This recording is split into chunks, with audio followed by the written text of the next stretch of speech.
Assalamualaikum warahmatullahi wabarakatuh. Sampurasun. Sekarang kita ada di PPTK Gambung, Pusat Penelitian Teh dan Kina Gambung, Kampung Gambung, Desa Mekarsari, Kecamatan Pasir Jambu, Kabupaten Bandung. Kita sekarang berada di sebuah tempat penelitian dalam rangka pengembangan teh dan kina di Indonesia. Tapi selain tempat penelitian, saat ini PPTK Gambung bikin kebijakan bahwa daerah ini dijadikan tempat agrowisata. Kita langsung tanya aja nih sama penanggung jawab agrowisata di sini, Kang Nundang. Gimana Kang Nundang? Ya, baik-baik Kang. Gimana sih Kang? Kenapa ada kebijakan seperti ini? Jadi tempat wisata agro ya? Ya, betul. Kenapa Kang? Awal mulanya itu tahun 2005 lah ya. 2005 setelah mungkin krisis di tahun 1999 ya. Setelah itu kemudian kita dilepas, jadi kita harus menghidupi diri sendiri. Padahal ini bawa BUMN ya? Betul. Dulu itu di Kementerian Pertanian waktu itu. Iya. Kemudian kan moneter tuh, jadi kita mandiri, kita harus berdiri sendiri gitu. Kemudian berbagai siasat mungkin ya untuk menghidupi. Nah, di antaranya di tahun 2005 itu kita ada divisi khusus agrowisata namanya. Dan wisatanya tidak hanya menawarkan keindahan alam, tapi edukasi ya. Nah, itu lebih ke edukasi. Edukasi dan historis. Ya. Karena di sini tuh sebenarnya jejak peninggalan Rudolf Edward Kerckhoven ya. Iya, betul. Bisa dijelasin siapa Kang? Nah, di sini tuh Pak peninggalan dari Rudolf Edward Kerckhoven. Iya. Yang mana beliau adalah anak dari Rudolf Albertus Kerckhoven. Yang mana itu adalah suatu dinasti daripada pengusaha-pengusaha teh waktu itu. Iya. Nah, kemudian beliau mengutus anaknya Rudolf Edward Kerckhoven untuk membuka lahan teh di Gambung ini. Termasuk kopi ya? Ya. Kalau kina? Nah, kina juga waktu itu dikembangkan lah di sini. Tahun berapa tuh awalnya Kang? Rudolf Edward Kerckhoven ke sini itu tahun 1873. Dan jejak-jejak peninggalan masih banyak ya, termasuk makamnya ya. Makamnya. Dan ini yang di belakang kita juga, ini rumahnya yang sekarang dipakai kantor ya, kantor PPTK ya. Kantor PPTK. Sekarang jadi kantornya. Nah, di sini ada sekitar kurang lebih 6 hektar. 6 hektar. 6 hektar ada hutan, disebutnya oleh orang sini disebut hutan Kerckhoven. Nah, di situ Rudolf Edward Kerckhoven mewanti-wanti bahwa hutan itu jangan sampai ditebang dan sebagainya. Karena di situ penyeimbang, kemudian juga ada mata air di situ yang jernih sekali. Kayaknya kalau cuma dongeng gini kayaknya nggak asik ya. Mending kita keliling, kita telusuri jejaknya Kang ya. Boleh. Ayo Kang. Siap.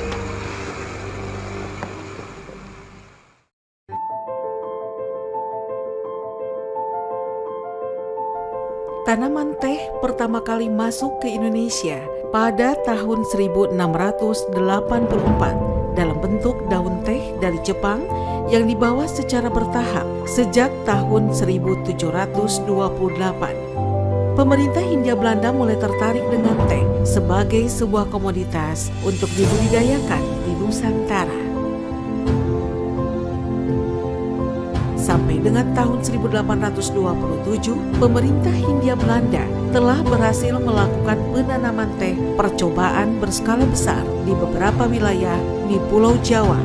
Dan pada tahun 1828, pada masa pemerintahan Gubernur Jenderal Van den Bosch, teh menjadi salah satu tanaman yang wajib ditanam oleh rakyat Indonesia melalui politik tanam paksa atau kultur stelsel.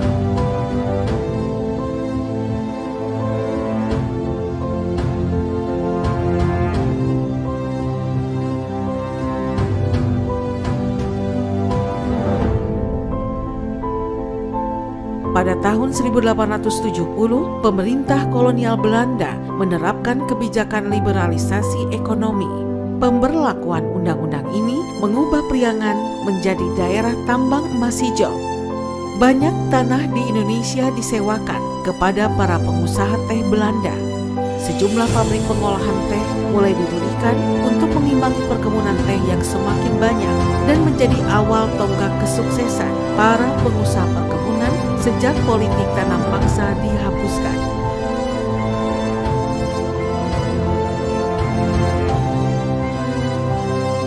Para pengusaha itu antara lain Van der Voets, Adrian Worevenhol, Karel Frederik Hol, Rudolf Eduard Kerkhoven, serta Bosca. Keberhasilan tersebut membuat kelimanya dijuluki The Tichonker van Vreanger atau para pangeran kerajaan teh di Priangan. Tercatat sampai dengan tahun 1930 dari 286 perkebunan teh yang berada di Pulau Jawa, sebanyak 249 kebun di antaranya berada di wilayah Priangan. Sejak itu teh hasil perkebunan di Priangan mulai diekspor ke berbagai negara di benua Eropa.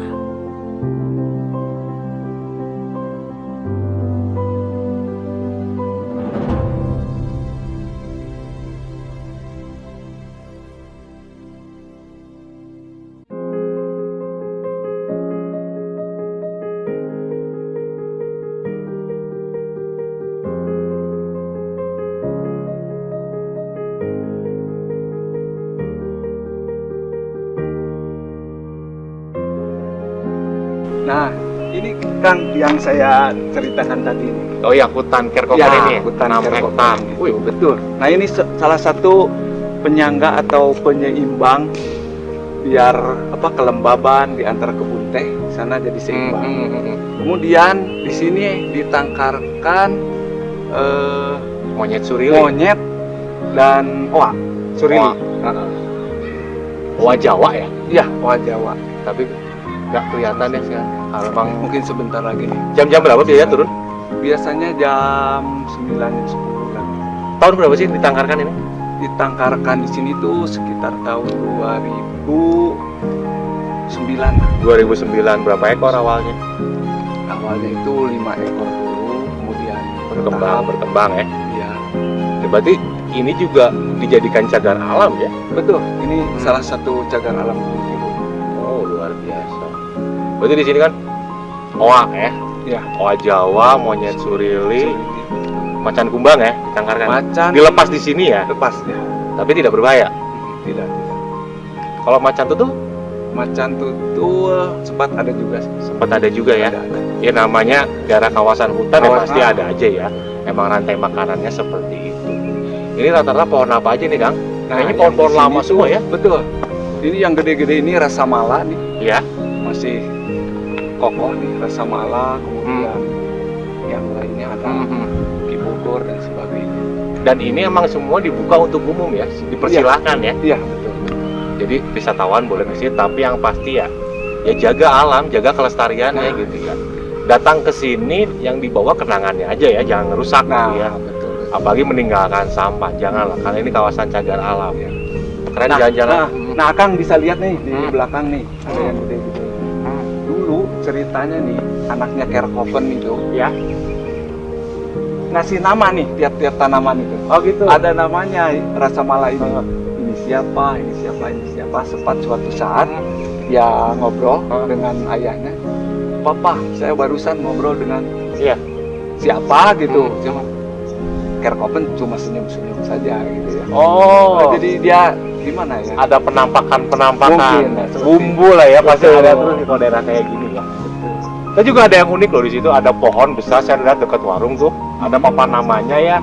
Saya dengan Pak Haji tuh, namanya tuh pohonnya tuh 1 kali 24 jam kamu lapor gitu ya. Keren. Jalan-jalan lagi Kang ya. Yuk. Nah, Kerkhoven ini Kang sangat berbaur dengan warga di sekitar sini. Seperti apa tuh? Ya, seperti misalnya berburu Iya. bersama gitu ya dengan warga, kemudian ada suatu kolam itu di bawah itu di tanam ikan. Jadi setiap kali hari raya besar itu Iya. ngambil bareng. Jadi emang benar-benar beliau tuh berbaur ya. Iya. Tidak menunjukkan bahwa saya ini bangsa kulit putih. Nah, itu. Jadi benar-benar Kenapa beliau bertahan begitu lama di dalam? dia bisa memanusiakan manusia. Memperlakukan manusia itu seperti luar biasa. Di lapangan inilah Kerkhoven mengajarkan anak-anaknya untuk dapat berbaur dengan pribumi. Kerkhoven mengajarkan putra-putrinya untuk tidak berperilaku sebagai anak seorang juragan. Dalam berpakaian pun, Kerkhoven mengajarkan anak-anaknya untuk berpakaian adat Sunda. Para pemetik teh pernah memergoki Kerkhoven sedang memarahi anak-anaknya dengan bahasa Sunda. Benar-benar masih perawan hutannya, Kang ya? Iya, betul. Tapi masyarakat bebas ke sini ya, wisatawan ya? Oh, bebas. Bisa asal tidak merusak. Iya, itu yang paling utama. Nah, ini adalah tempat penangkaran owa Jawa dan surili. Awalnya dulu di sini ya? Betul. Jadi sebelum monyet-monyet itu dilepas liarkan, mereka disimpan dulu di sini. Iya. Istilahnya dihabituasi dulu di sini. Mereka beradaptasi dulu di sini. Iya, betul. Sebelum Tapi emang ya, jujur ya, kita tuh sulit untuk nyari nemu ya. Walaupun di sini banyak, karena emang monyet surili dan owa Jawa itu bukan primata yang hobi di darat ya, tapi biasanya di pohon ya. Jadi emang ya kita harus ya belusukan terus kalau pengen lihat mereka gitu. Jalan lagi ke Kang yuk.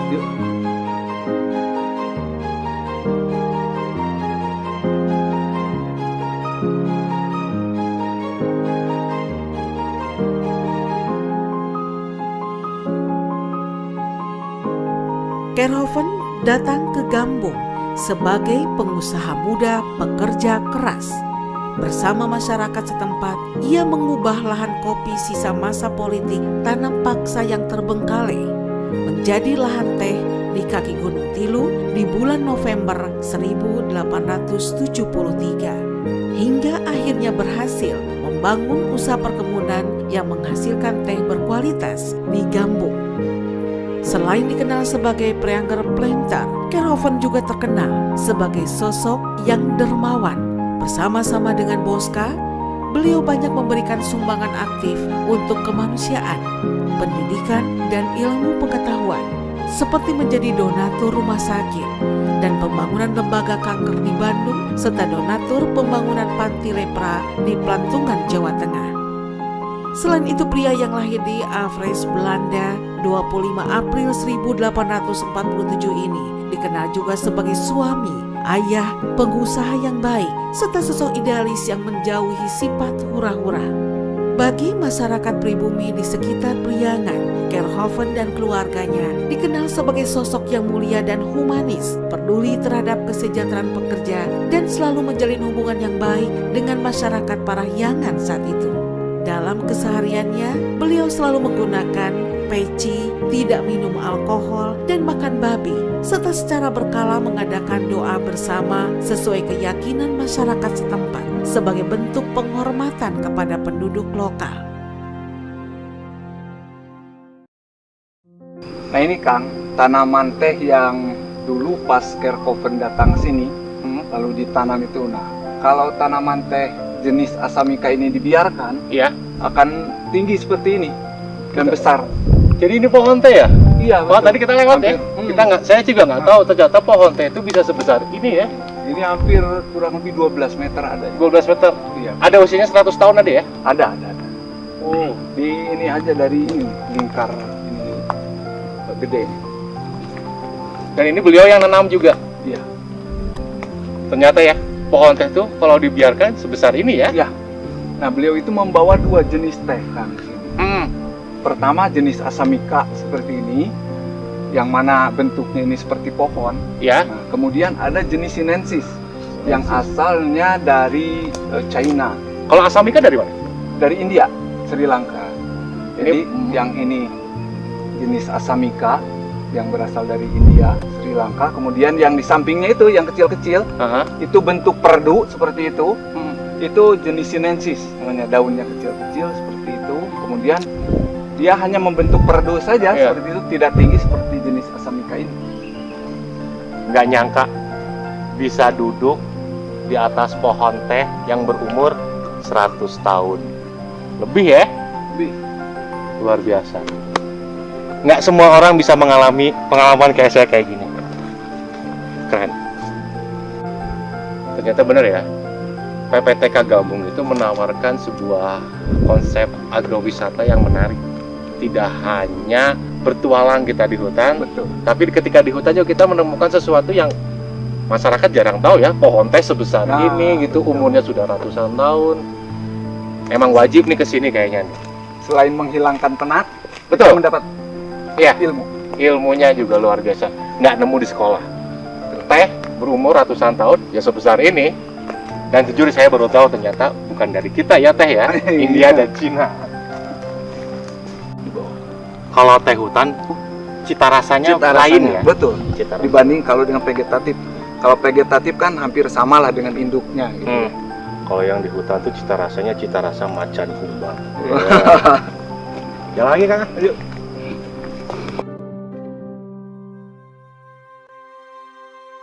Rudolf Edward Kerhoven berasal dari keluarga dinasti para juragan perkebunan di Priangan atau Preanger Planter pada masa itu. Ayahnya, Rudolf Albert Kerhoven, membangun perkebunan teh di Arjasari. Sedangkan pamannya, Edward Julius Kerhoven, adalah pemilik perkebunan di Sinagar, Sukabumi.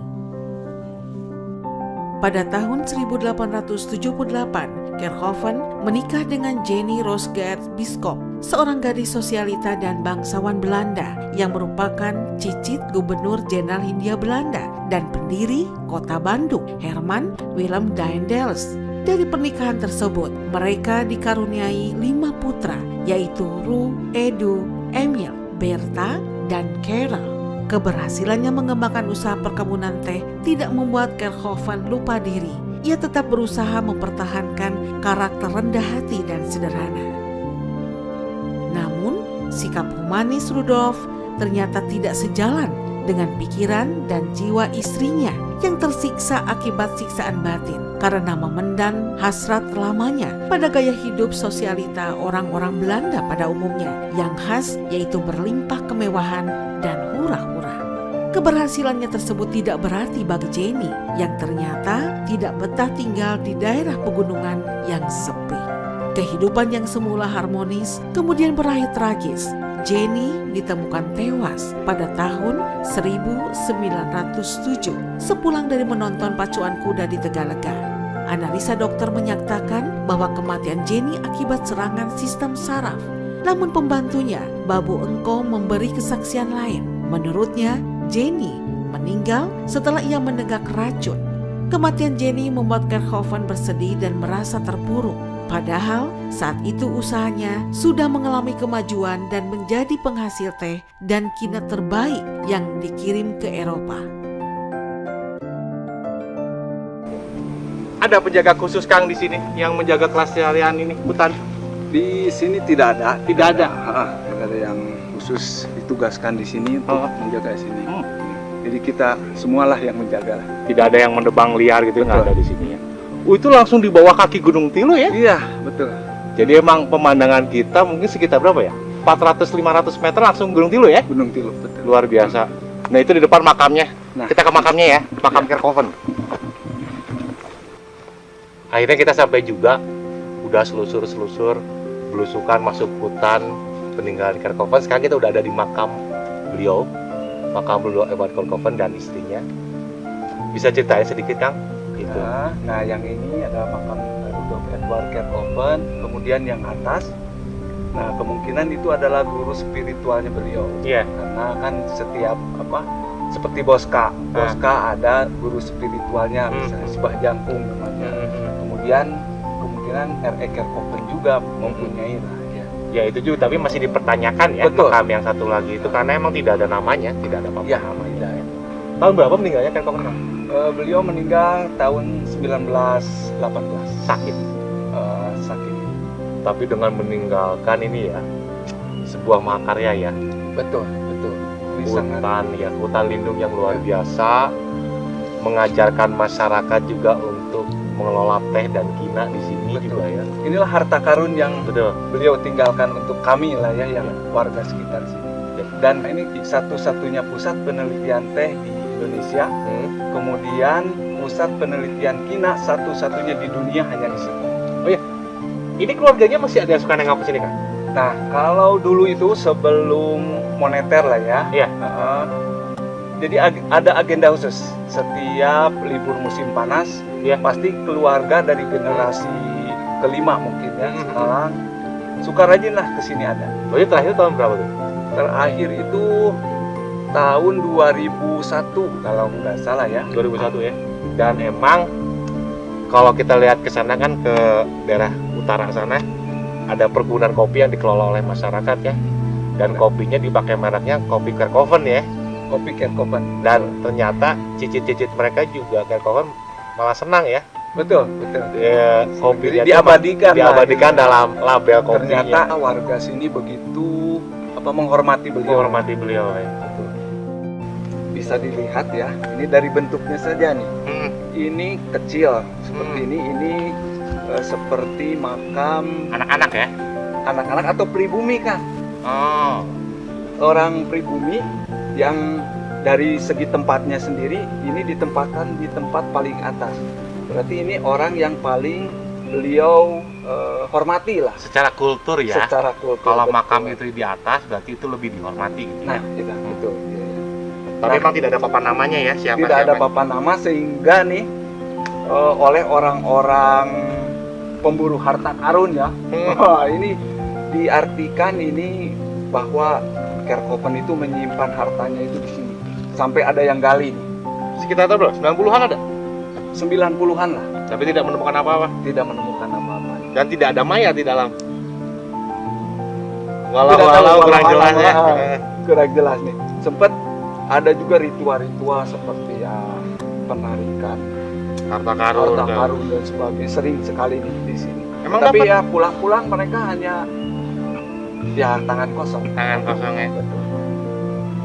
Sempat nih ada yang saya juga kurang begitu kenal, hanya isu-isu saja seperti itu, bahwa sempat nih mau diambil ke bawah, nah kemudian langsung langit ini Gelap. langit gelap, kemudian petir gitu menyambar sehingga mereka nggak jadi.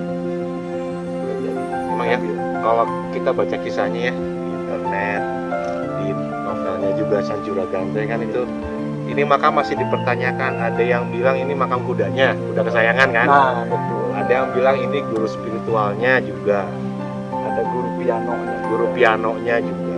Ya entahlah siapa. Tapi memang ini salah satu bukti dari pengembangan Gambung ya, sebagai pusat teh dan kina ya di sini. Ini salah satu jejak-jejaknya yang ditinggalkan beliau.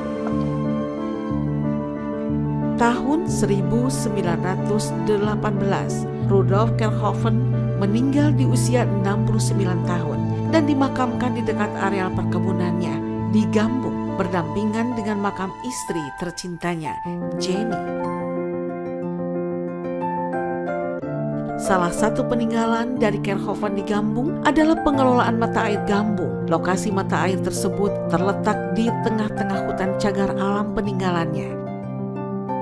Sebagai seorang sarjana teknik, sejak awal memang Kerkhoven telah membuat perencanaan yang matang dalam mengelola alam Gambung, baik dari penataan perkebunan, saluran air, dan lain-lain, sehingga manfaatnya masih bisa dirasakan oleh masyarakat sampai saat ini. Mata air Gambung tersebut saat ini menjadi salah satu produk air kemasan mineral dari PPTK Gambung.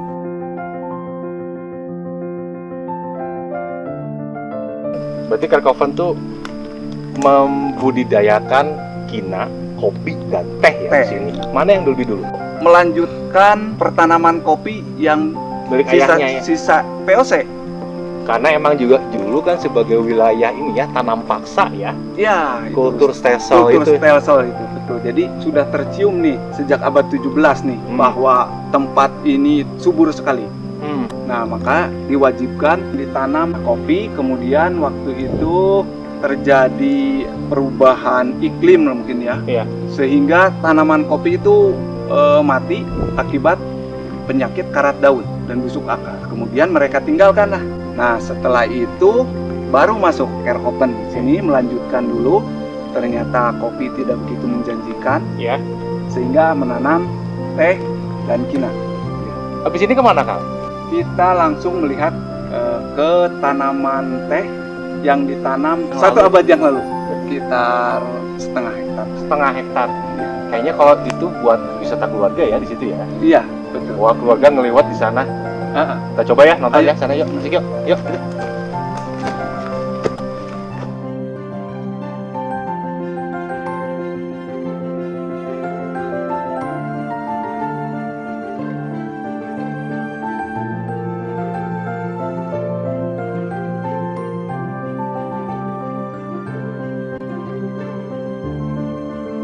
Ini satu blok ini usianya ratusan tahun tadi. Jadi emang akarnya udah dari 1901. 1901 ya akarnya. Luar biasa. Betul, ditanamnya itu. Ada perbedaan nggak rasanya Kang? Kalau misalnya ini ya 100 tahunan ini. Dari rasa kemungkinan tidak jauh beda ya. Iya. Kalau dari rasa, kemudian yang paling unik ya itu dari bentuk tanamannya sendiri itu gede-gede gitu. Kanopi. Berapa hektar ini Kang? Kebun ini? Yang ini kurang lebih ada 1/2 hektar, mungkin yang ini karena sudah direplanting, Replanting ya. ya dibarukan lagi. Dan ini memang dari dulu akarnya tidak pernah dicabut berarti Kang ya? Iya, tidak. Cuman ada perlakuan itu 4 tahun sekali kita pangkas atasnya. Ya, supaya tidak menjulang tinggi seperti yang tadi. Dan emang kalau misalnya wisatawan mau main ke sini juga diantar ke sini ya Kang ya? Diantar kita. Ingin lihat pohon teh yang menjulang tinggi berumur 100 tahun diantar.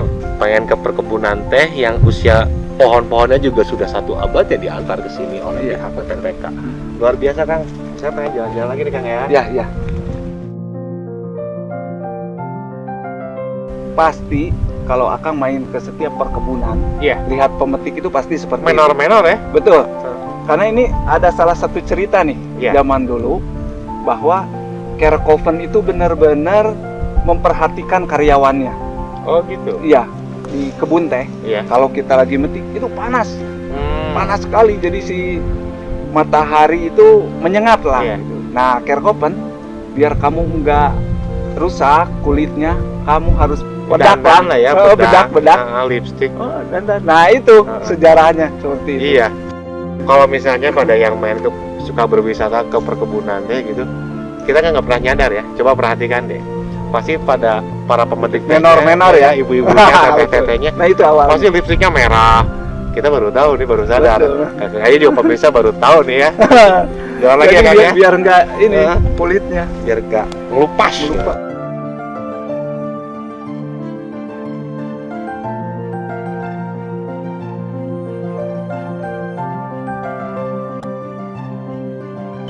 PPTK Gambung tuh udah menyediakan tempat untuk kita menginap. Kalau kita emang senang di alam menginap, sudah ada bumi perkemahan Ranca Cakuang di bawah. Betul. Tapi kalau misalnya tidak mau berkemah, bawa keluarga, PPTK Gambung juga sudah punya wisma di sini. Ada berapa kamar kan di sini wisma? 10 kamar. Berapa wisma kan? Ada 2. Nah, sama yang di bawah. Sama Di bawah sama juga 10 kamar. Boleh dilihat Kang, fasilitasnya apa aja Kang? Boleh, ayo. Harga murah meriah Kang? Murah meriah. Murah meriah ya. Oh, gaya-gaya tahun 70-an ya. Betul. Gaya-gaya zaman Ahmad Albar masih gondrong. Nah, yang istimewa ini nih, yang sering diburu nih, perapian. Perapian di sini. Semua. Jadi ruangan ini hangat. Berapa ini Kang di sini Kang? Semalam. Ya. Ya, ini ada 5 kamar VIP namanya. Ini karena gede-gede. Ini di rate 380. Fasilitasnya water heater di tiap kamar. Ya. Kemudian bisa wifi. Wifi juga ada ya. Betul. Nah, karena sekarang pandemi ini, Iya. satu kamar hanya 250.000. Kalau misalnya nih satu paket nih, satu wisma disewa gitu. Full booking ya. Full booking ya, full booking. 3.800.000. Iya. Berarti kalau yang ini sekarang nih di 2,5 juta lah. Family gathering kayaknya asik banget di sini. Itu dia, betul. Suasana ini ya, 70 tapi Eropa gitu ya. Kolonialnya kerasa gitu, Iya. luar biasa. Ada barnya juga, minibarnya. Cuma di sini tidak menyediakan minuman keras ya Kang ya. Iya. Yang disediakan kopi gabung sama teh putih ya. Perjalanan luar biasa ya Kang ya. Betul. Saya sangat menikmati. Tapi ini hari udah siang, saya juga mau istirahat. Emang saya juga rencananya mau nginep dulu nih sehari di Wisma ini. Gitu. Nyoba ya. Nyoba dong gitu. Kalau misalnya sempet gitu main ke Kabupaten Bandung, nggak ada salahnya kok imbang ke sini ya. Menikmati wisata alam dengan edukasi ya, edukasi. Di sini tuh luar biasa, agrowisatanya kena, edukasinya kena, gitu kan. Gitu. Wah, pokoknya saya nggak bisa ngungkapin lagi dengan kata-kata. Makanya saya mau nyoba nginep di sini deh sehari. Tapi ini terakhir nih Kang ya. Kita kan nyusuli tadi sedikit sejarah Kerkhoven-nya gitu. Akang bisa nyimpulin nggak kenapa sebenarnya akhirnya Jenny nggak betah di sini? Karena ini tempatnya mungkin terpencil ya. Tempat terpencil, kebayanglah seorang sosialita begitu tinggal di tempat seperti ini ya, apalagi dipanas-panasi oleh teman-temannya yang wah mungkin di ibu kota waktu itu ya, begitu ininya. Nah mungkin yang menjadi tidak betahnya itu di situ. Kalau saya berpendapat lain loh Kang. Gimana? Kalau buat saya kenapa akhirnya beliau kesepian gitu? Karena dulu nggak ada TikTok. Assalamualaikum. Ayo jalan Pak. Stop. Kasih impis.